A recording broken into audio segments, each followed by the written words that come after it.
There's nothing in the United States Constitution saying a president and vice president can't be from different parties, and though it's very rare, it's happened 3 times in the nation's history. The most recent and probably most well-known case was when Republican Abraham Lincoln had Democrat Andrew Johnson as his vice president. Technically, however, when they ran on the same ticket in 1864, they were part of the National Union Party, a short-lived party made solely for the purpose of uniting Lincoln and his Republicans with war Democrats who supported Lincoln in pursuing the war. The main election issue in 1864 was whether or not the nation should continue the war or seek immediate peace with the Confederacy. The party's other disagreements had been largely pushed to the side. The Republicans, known as the Anti-Slavery Party, needed to show that, at least temporarily, no issue for them was more paramount than defeating the Confederacy and reconstructing the Union. This way, they could secure the support of war Democrats to assure victory over the peace Democrats, those Democrats who opposed the war. In all but name, however, Lincoln and Johnson were from different parties, and looking past their dedication to the Union, they were essentially political enemies. Many Republicans, especially radicals, were horrified with the prospect of Johnson becoming president, which became a reality on April 15, 1865, after Lincoln's assassination. With the war settled, he governed Reconstruction in line with Jacksonian Democratic ideals. It's not clear how well Lincoln and Johnson had known each other. In the 1840s, their terms as congressmen overlapped, and they'd corresponded via letter during the war. It's also not clear how much input Lincoln had in choosing Johnson as his running mate, as, at the time, candidates didn't pick their running mates as they do today. That decision was made by the party. Furthermore, Johnson and Lincoln only met once during Lincoln's short second term. In the other 2 instances, the president and vice president didn't run together as members of different parties. In fact, in the first instance, they didn't even run on the same ticket. Second President John Adams served 4 years as president with his main rival Thomas Jefferson as vice president. Adams, a Federalist, and Jefferson, a Democratic Republican, were leading figures of the 2 bitterly divided political parties of the time. The peculiar arrangement ended up as such due to the election rules of the time, which stated that the candidate with the most electoral votes would become president and the runner-up would become vice president. However, the eventual outcome wasn't what either party had intended. The Federalists had intended to coordinate their votes to elect John Adams as president and fellow Federalist Thomas Pinckney as vice president. Each delegate was given 2 votes. However, not every delegate could simply cast a vote for both candidates, else there would be a tie between Adams and Pinckney. Thus, the plan was that some delegates would throw away their second vote, giving it to some other Federalist, so that Adams would be the clear winner with Pinckney in second. However, miscommunication and poor coordination led to too big of a discrepancy, meaning that Jefferson came in second place, with Pinckney as a distant third. The result was disastrous.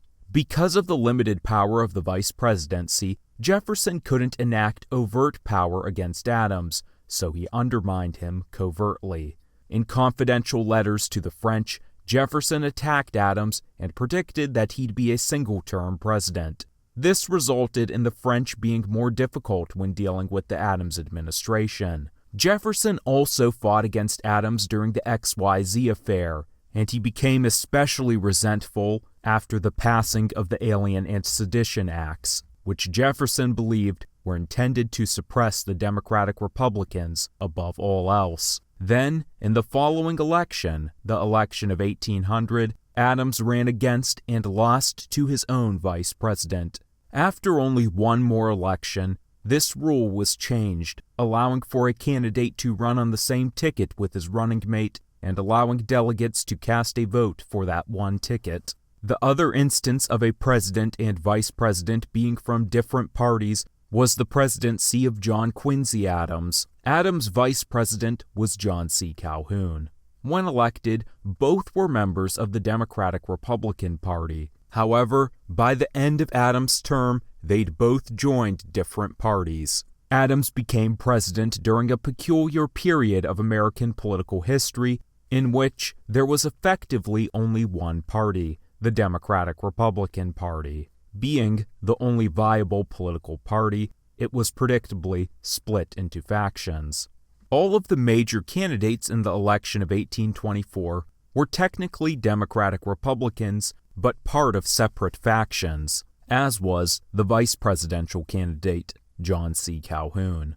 When it came to actual policy, however, Calhoun and Adams had virtually nothing in common. Over the course of Adams' presidency, the divisions between the two became more clear.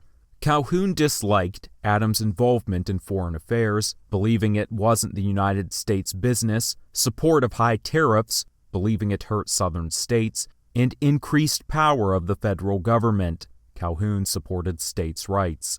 In only the second year of Adams' presidency, Calhoun wrote to Jackson, saying he'd support Jackson in the upcoming election.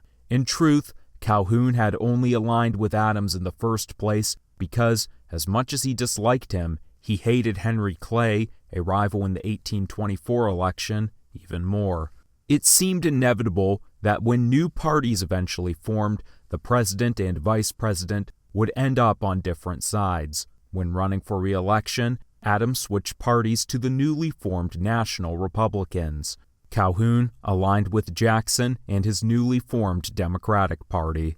There were other times when it seemed possible that two people of different parties would run on the same ticket, but, at least as far as major candidates, it hasn't happened since the election of 1864. In the election of 1944, Democrat Franklin Roosevelt considered running with Wendell Willkie, who was actually his Republican rival in the previous election. After losing the election of 1940, Willkie chose to work with Roosevelt. He traveled to England to show United States support and testified in Congress in support of Roosevelt's Lend-Lease program, which was otherwise very unpopular with Republicans. Ultimately, however, the vice presidential nomination went to Harry S. Truman, a fellow Democrat. In 2008, Republican candidate John McCain considered independent Democrat Joe Lieberman to be his first choice for running mate. Lieberman had turned against the Democrats in late 2007, supporting McCain mainly due to their shared position on the war on terrorism. When Barack Obama became the Democratic candidate, Lieberman attacked Obama, saying he didn't have the experience to be president. He also tried to rally support for McCain from disgruntled supporters of Obama's Democratic opponent, Hillary Clinton. In the days leading up to the vice presidential nomination, McCain decided that having Lieberman as running mate would alienate conservative supporters and went with Republican Governor Sarah Palin instead. 4 years prior, McCain had supposedly been offered the spot as running mate to Democrat John Kerry. McCain claimed that Kerry never made a formal offer, though some sources from 2004 say Kerry had repeatedly asked McCain. Supposedly, he valued McCain as an independently minded Republican. Several third-party tickets have been composed of members of two different parties. In 1856, the short-lived Know Nothing Party ran a ticket with former Whig President Millard Fillmore as the presidential candidate and Democrat Andrew Jackson Donaldson as his running mate. They actually won 21% of the popular vote and the state of Maryland. In 1924, the Progressive Party ticket was composed of Republican Robert M. L. La Follette for president and Democrat Burton K. Wheeler for vice president. They won 16% of the popular vote and La Follette's home state of Wisconsin. In 1968, the American Independent ticket was composed of Democrat George Wallace for president and Republican Curtis LeMay for vice president. They won 13% of the popular vote and 46 electoral votes, carrying 5 states. And in 1980, Republican John B. Anderson ran as an independent with Democrat Patrick Lucy as his running mate. However, they only won 6% of the popular vote and no electoral votes. Subscribe to see more videos like this on United States presidents. If you'd like to show your support for the channel and have your name featured in the credits, you can make a Patreon donation of either $2, $5, or $15 a month. Patreon link in the description below.